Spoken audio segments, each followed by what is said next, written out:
Yo originalmente en el simposio iba a presentar un paper, pero creo que es más apropiado hacer una presentación y voy a presentarles un trabajo que hice para mi grupo de trabajo, ¿no? Entonces, está en inglés, disculpen, pero trabajo en el, bueno, como dijo Sofía, trabajo en el Electrochemical Innovation Lab y lo que trabajo es en energía. Bueno, últimamente,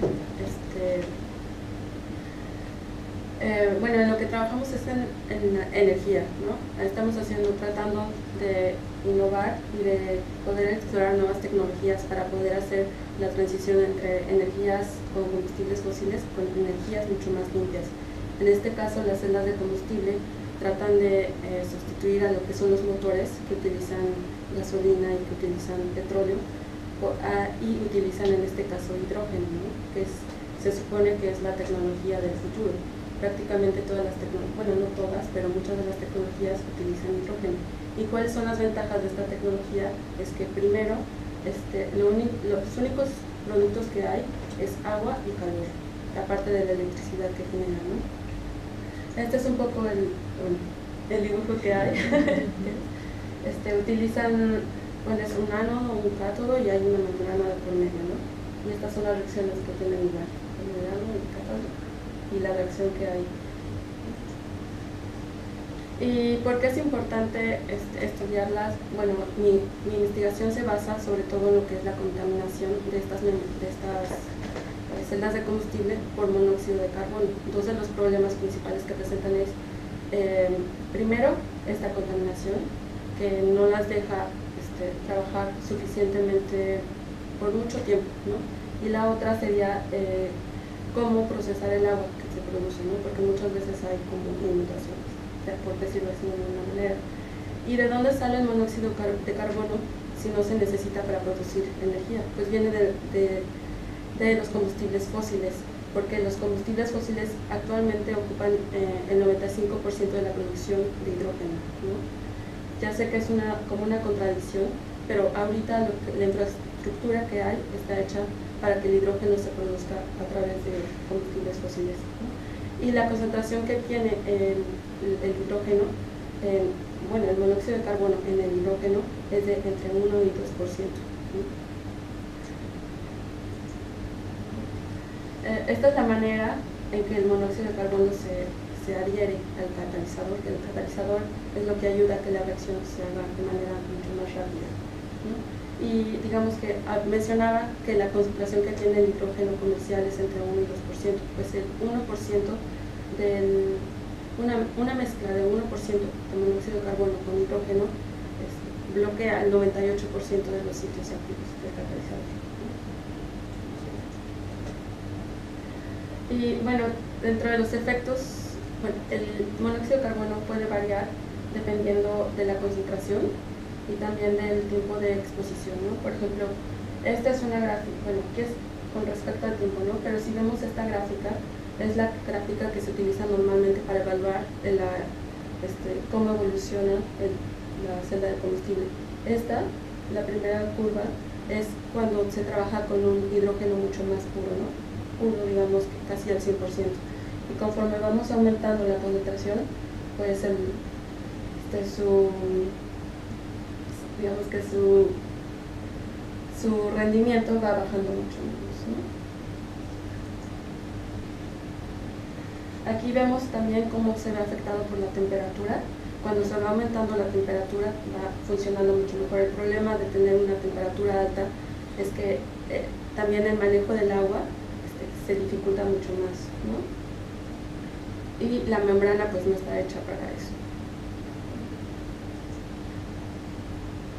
Bueno, dentro de las varias estrategias que se han creado para poder hacer funcionar esta tecnología, primero se trata como el tratamiento del hidrógeno que se produce comercialmente, ¿no?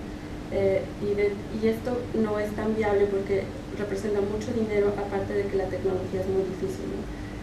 Una celda de combustible que busca tener un rendimiento de muchos años requiere que la concentración de monóxido de carbono sea de 0.2%. Si consideramos que el hidrógeno comercial tiene entre 1 y 2%, que es menos viable. La mayoría de las técnicas utilizan la oxidación de monóxido de carbono como una fuente para eliminar, ¿no? Estas son las reacciones que tienen lugar. Normalmente las reacciones tienen lugar a 700 milivolts. ¿Y qué pasa con el dióxido de carbono que se produce? Pues se sale junto con el hidrógeno, el exceso de hidrógeno que hay. Bueno, el respiro de aire, por decirlo así, es una técnica que se utiliza, se inyecta un oxidante al cátodo, que es en donde se produce la reacción con el hidrógeno y donde está el catalizador que se bloquea. Algunos de los que se utilizan son aire, oxígeno o peróxido de hidrógeno. Aquí podemos ver como igual, conforme se va aumentando la cantidad de aire que se va inyectando, digamos que también la eficiencia de la celda va aumentando, ¿no? Igual aquí tenemos la comparación con el hidrógeno puro. Y en este caso la concentración de monóxido de carbono que se utiliza es de 200 partes por millón. Otra técnica que se utiliza son los catalizadores. Se utiliza uno o dos elementos que se aumenten, y en este caso lo que hacen es que el voltaje en el que se produce la reacción de oxidación del monóxido de carbono disminuye, y al mismo tiempo ayudan a que el hidróxido que se crea en la membrana pueda reaccionar con el monóxido de carbono y se pueda liberar el dióxido de carbono.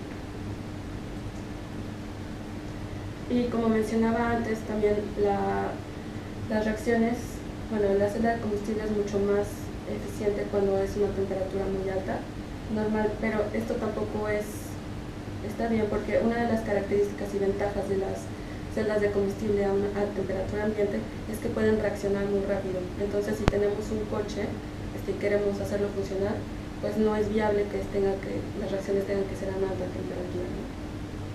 Normalmente una celda de combustible normal trabaja entre 60 y 80 grados centígrados.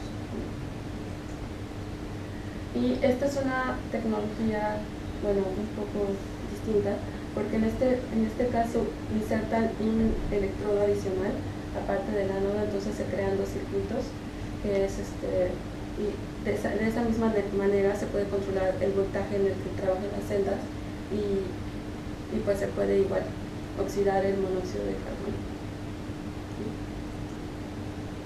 Y bueno, en el trabajo en el que estoy trabajando es crear una nueva estrategia para poder eliminar el monóxido de carbono. En este caso estamos tratando de crear una celda adicional en la que el hidrógeno comercial pueda entrar, que se disminuya la concentración de monóxido de carbono y que la celda pueda trabajar, ¿no? Entonces buscamos primero ver cómo evoluciona el monóxido de carbono en un sistema completo de celdas. Digamos que una de las formas en las que pueden trabajar las celdas es juntando, haciendo como una pila de puras celdas, y queremos ver primero cómo evoluciona el monóxido de carbono en cada una de las celdas y ver cómo podemos disminuir el monóxido de carbono. Entonces, gracias.